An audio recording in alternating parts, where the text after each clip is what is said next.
Victor Wembanyama. Every time people thought Victor Wembanyama had reached his limit, he found a way to prove them wrong. Select Victor Wembanyama. Before he ever stepped onto an NBA court, critics questioned the hype. Then he became the first overall pick. After that, he won Rookie of the Year. People claimed his game from France wouldn't translate to the NBA. Yet he looked comfortable from day one. Then came the doubts about his body. They said he was too thin, too fragile, too slow to become an elite defender.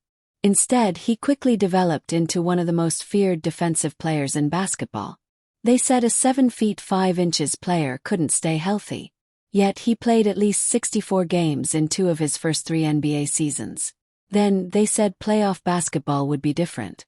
They said the physicality, pressure, and heavy minutes would wear him down.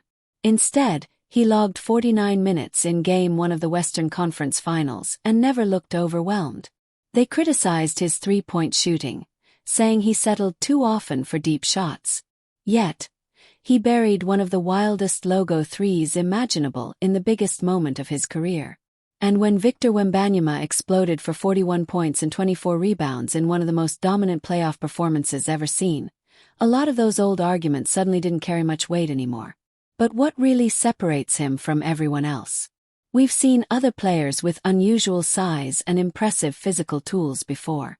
Yet, very few have been able to impact both ends of the floor the way Wemby does, especially when the stakes are highest.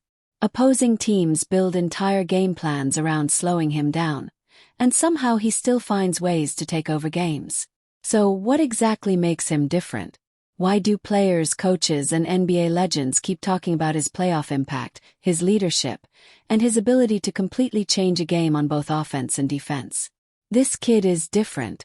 He's unguardable, and you can't score on him. He's the best player in the world. Let's start with what NBA champion Richard Jefferson had to say after Wemby's incredible playoff debut. Jefferson is absolutely on point here.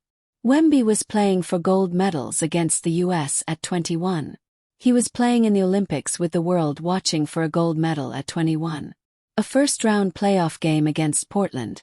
I'm not expecting jitters from him. I'm not expecting nerves from him. Just think about it for a second. The France vs. USA gold medal game became one of the most unforgettable moments of Steph Curry's career. The pressure was enormous. The spotlight was massive. And 21-year-old Victor Wembanyama was right there on that same stage facing it all.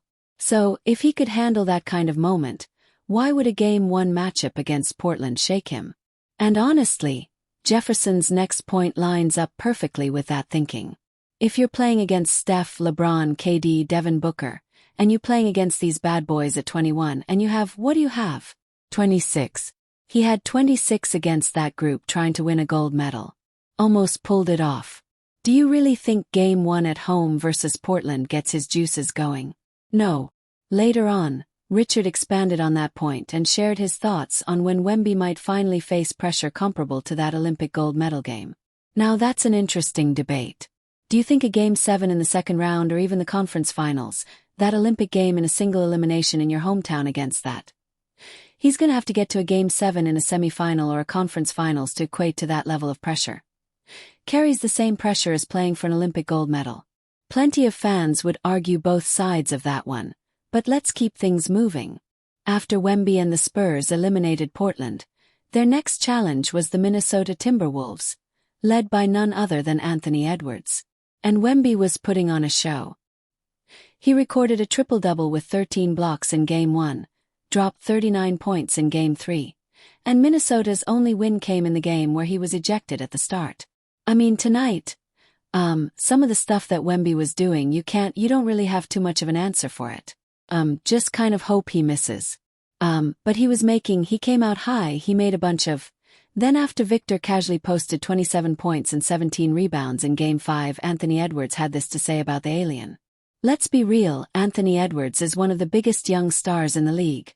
A player many see as a future face of the NBA. But even he looked like he was running out of answers against Wemby. And honestly, that's what made his comments so telling. Imagine spending an entire season preparing for the playoffs, only to run into a 7 feet 5 inches player who seems to be changing the way basketball is played. That's got to be frustrating. By that point in the series, Wembanyama was creating problems Minnesota simply couldn't solve. Every game felt like a new challenge. Take away one part of his game and he'd beat you with something else. Crowd the paint and he'd make plays from the perimeter. Stay home on shooters and he'd attack the rim. There just didn't seem to be an easy solution. And Ant wasn't the only Timberwolves player who noticed what was happening. One thing about Jaden McDaniels is that he's known for being straightforward. He doesn't hand out praise just to be nice. When he speaks on a player, people usually listen because he's earned a reputation for being honest and direct. That's why his reaction stood out. If a competitor like McDaniels is giving that kind of respect, it says a lot about what Wembanyama was doing on the court. The impact had become impossible to ignore. And this is what Jaden had to say about Wembanyama. Wemby is just probably the greatest defender like I've ever played against. So just him being so tall, so long, like it's hard to get to the rim. You could tell Wemby had McDaniels working for every possession. Going from attacking the basket against Nikola Jokic to attacking it against Victor Wembanyama is a completely different challenge. No disrespect to Jokic, but when it comes to pure defensive impact, Wemby is operating in a different lane. In the end, San Antonio took down Minnesota in 6 games and reached the Western Conference Finals for the first time since the Spurs' legendary era came to an end. And once they got there, Wemby somehow raised his level again. Game 1 against the defending champion Thunder was a complete takeover. 41 points and 24 rebounds. Those numbers don't even look real. They look like something straight out of a video game. The performance had the entire basketball world talking, and the praise started pouring in from everywhere. Let's begin with someone who's never afraid to say exactly what he thinks. Wait a second. We've gone from hearing comparisons to elite defenders to hearing talk about all-time greatness. That sounds wild, but when you look at what Wemby is doing, it's easy to see why those conversations keep popping up. Seriously, how many players in NBA history could put up 41 points and 24 rebounds while completely changing the game on the defensive end? That's what makes Victor such a unique player. I saw a Jordan presence on offense and I saw a defensive presence that I've never seen before, which brings me to the conclusion that this is the best basketball player that I've ever seen play. And Paul Pierce wasn't done yet. Now look, Pierce has delivered some questionable takes over the years, but this time he might actually have a point. Maybe Wemby isn't literally a combination of several all-time greats, but his game is so versatile that it can feel that way when you're watching him. So now we're putting Jordan Braun with Wilt and putting him in this guy. In one guy. No. I put Wilt and Kareem, Jordan, LeBron, and I made Wemby. What's even more impressive is that the praise wasn't only coming from analysts and former players. Throughout the playoffs, opponents were saying similar things. That trend continued in the Western Conference Finals. Jalen Williams had already been dealing with injuries and hadn't been able to stay in a regular rhythm. So, stepping back into high-level playoff basketball and immediately facing a player like Wembanyama was a tough challenge for anyone. But how much does the specter of Wembanyama standing in there protecting the rim flash through your mind with every decision you make on what to do with the ball when you've got it? Snorts a lot. He's like 8 feet. So, it's more so being smart about attacking him. Obviously head-on he's probably going to block a lot of those. Wemby's defensive impact is so massive that entire teams have to rethink how they play. That's exactly what Jalen was talking about. When Victor is standing in front of you, the court suddenly feels a whole lot smaller. His reach covers so much space that even elite scorers have to think twice before attacking. With that incredible wingspan, finishing around him is difficult enough. Trying to score over him is an even bigger challenge. Before long, offenses start abandoning their usual actions and searching for completely different answers. That's the kind of influence very few players have ever had on the defensive end. Now let's get to the one I've been saving for last. If you've watched videos like this before, you already know Draymond Green tends to show up in these conversations. The interesting thing is that Draymond usually doesn't throw around huge compliments unless he truly believes them. But after watching Game 1 of the Western Conference Finals, he couldn't hide how impressed he was. And honestly, hearing Draymond mention the possibility of an all-time great playoff performance definitely grabs your attention. Top 5 playoff performance you've ever seen. It has to be up there because you have to put in context what's actually happened. This team just went on the road versus the defending champions. The night Shai Gilgeous-Alexander was presenting his MVP award, he did everything he had to do to make sure they won that game. It sounds bold at first, but when you look at what Wemby actually did in that game, the conversation becomes a lot more interesting. Maybe Draymond was thinking mostly about the modern era.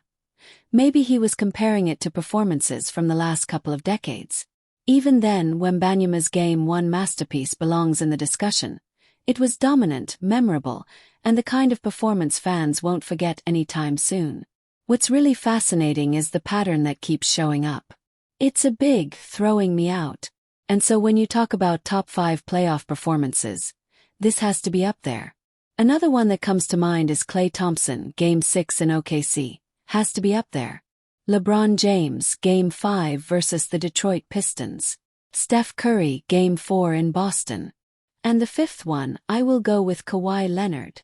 Former players, legends, analysts, and even opponents all seem to be saying similar things. They're already comparing Victor to some of the greatest players ever. More importantly, many of them believe his ceiling is still far away. And that's the scary part. This version of Victor Wembanyama may end up being the least polished version we see for years to come. He's still gaining experience. He's still learning. Every playoff run adds something new to his game. As his decision-making improves and his understanding of every situation grows, his impact could become even greater. That's what makes him so difficult to compare to anyone else. He's not just an elite offensive player. He's not just an elite defender. He affects both sides of the floor at a level very few players in basketball history have reached. He can take over a game offensively and then completely shut down key areas defensively. At the end of the day, that's why so many people around the league keep talking about it. There aren't many offensive stars who can defend the way Victor does. And there aren't many defensive stars who can impact an offense the way Victor does. But what do you think? Do you agree with those massive expectations surrounding Wembanyama? Or do you think people are getting ahead of themselves? Let us know in the comments below. And if you enjoyed this video, make sure to like, subscribe, and turn on notifications so you don't miss future basketball stories and deep dives.